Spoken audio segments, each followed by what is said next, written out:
price cut on the Xbox One this holiday season.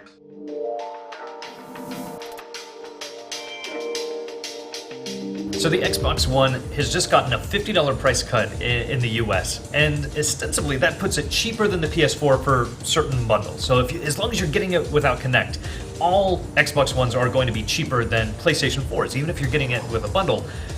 What I'm wondering is this enough? I mean, it's really big going into the holiday that they do something big. Microsoft needed a move like this because they've been outsold by the PlayStation 4 every month since launch.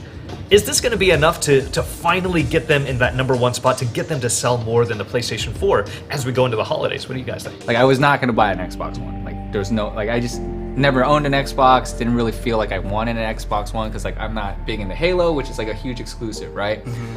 But the price is right, you know? Like, they have some of these exclusives that right now PlayStation doesn't have, and when you're thinking about someone who's going to buy a console for the holidays, when you have these games that you know about and, like, something that is getting good word of mouth, and the exclusives that are coming on PlayStation aren't coming until next year, is that going to be enough to push people over? But at the same time, a lot of early adopters have gone over to PS4, so when you're going to get Call of Duty or one of those games, are you going to get that on PS4? Like, is that going to make you think, like, maybe I should get a PS4 for the holidays? Because that's where all my friends are playing. Considering our office alone, all of you guys, or so many of you guys, have a PS4. I don't, and I've been missing out on, all your Destiny stuff and all that, as far as, just that group is kind of already tight-knit. To just abruptly shift to Xbox One isn't happening. Like, I'm still pretty confident that, like, a lot of people in our office won't necessarily get an Xbox One. Well, they already made the choice. They bought a Exactly. PlayStation 4, and Xbox One will be a secondary console. It's just going to be a new audience, you know what I mean? Like a new group of people moving in. PS4, they've said they've sold 10 million copies, Right. or 10 million units of the PlayStation 4. Right. We don't know exactly how many Xbox Ones, but we know it's under 10 million, or else they'd be bragging about it a lot. Right. But that's still that's dwarfed by Xbox 360 and PS3 sales. Like, that means there are a lot of people who haven't made that transition, Right. and they're still wondering what to do. Mm-hmm. If you guys are going to put on your analyst cap, you just had to make a gut decision. Which one's going to sell more coming holiday, coming to Black Friday, coming into Christmas in December? Is it going to be Xbox One or is it going to be PS4? I think this is going to really help Microsoft and Xbox One sell because the price point is very good. You're getting a good game as well. Like you said, Black Friday, Christmas is coming up.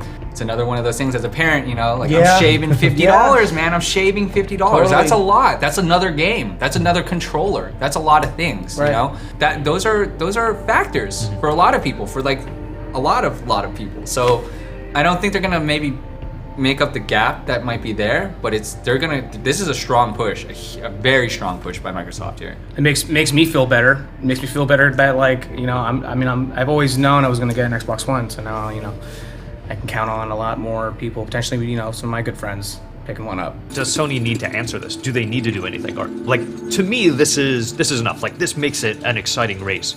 If Sony did a price drop, if they did some killer buy, they don't have any exclusives. We know we're not going to have, like, if they drop Last Guardian, like, shit would be over. Yeah. But do they need to answer this? It wouldn't be that surprising if they did.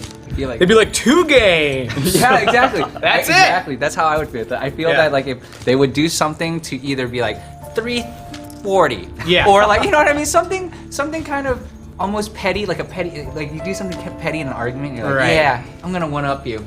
Right. Like you said, 2 games. 2 games. 2 games, $350. Or like 1 year. PS Plus, like 3. Yeah. Wow. Yeah, and I wouldn't say that this is a definite, that, like, we're going to look at December NPDs and go, finally, Xbox One had a month where they were over PS4, but it's going to be a lot closer race, and I think that's really exciting. Like, Yeah. I'm really excited to see what January is, because this is no longer just like, oh, it's another month where PS4 is out on top. Right, Like, right. I really don't know which one's going to come out on top now, and Yeah. like, that's always kind of fun and exciting.